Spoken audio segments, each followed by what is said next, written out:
सबु अपेक्षार घटिला अंत शेष आसिला कोरोना टीका। मस्को तैयारी कला विश्वर प्रथम कोरोना वैक्सीन। एहार प्रथम क्लिनिकल ट्रायल होइथिला जून 18 आउ एनै सृष्टि हेछि नुआ आशा आउ भरोसा।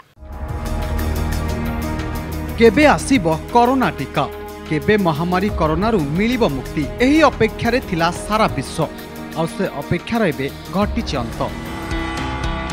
सारा विश्व को मिलिछि खुशी खबर। रूसिया बाहर कला विश्वर प्रथम कोरोना टीका।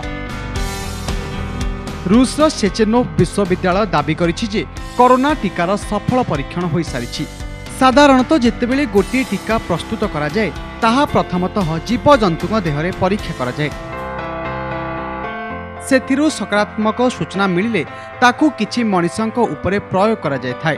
जदि ए वैक्सीन मनुष्यंक देहरे सफल परीक्षण हुए किंबा ताहा मनुष्यंक देहरे एंटीबॉडी प्रस्तुत करे तेबे ताकू सफल क्लिनिकल ट्रायल कहा जाए। सेहीपरि मस्कोर सबुठार बड़ डाक्तरी विश्वविद्यालय रे कोरोना टीकार सफल परीक्षण हो सारी। Institute for translational medicine and biotechnology पक्षर कहुଯାଇଛି जे जून 18 गेमिली institute of epidemiology and microbiology द्वारा कोरोना वैक्सीन परीक्षा आरंभ होइतला। आउ एही टीका मनुष्यंक पई संपूर्ण सुरक्षित बोली कहिसेंती विशेषज्ञ। तेबे भारत अमेरिका समेत अनेक देश कोरोना वैक्सीन को नहीं परीक्षा करुवा बेले रूसिया एही क्षेत्र में पादे आगकू जाई वैक्सीन बाहर करिवारे सफल होइछि।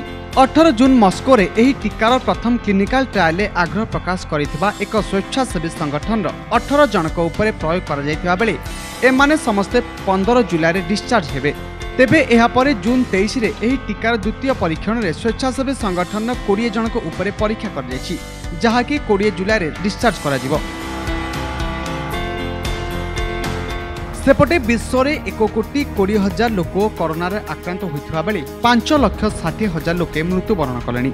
से सारा विश्व चिंतार थिबा बेले अमेरिका, यूके, भारत और जर्मन प्रयास जारी रखिछन्ति। अमेरिका और यूके ऑक्सफोर्ड यूनिवर्सिटी में ट्रायल आरंभ कर सारिछन्ति। भारत और जर्मन वैक्सीन रिसर्च जारी रखिछि। गवेषकों कहवा अनुसार 2021 सुधा यही कोरोना मुक्ति पाइबा पई सफिशिएंट कोरोना टीका विश्व में मौजूद थिबो, जहा द्वारा सारा विश्व महामारी कोरोना मुक्ति पाइबारे सफल हेबो। Bureau report, Konark news.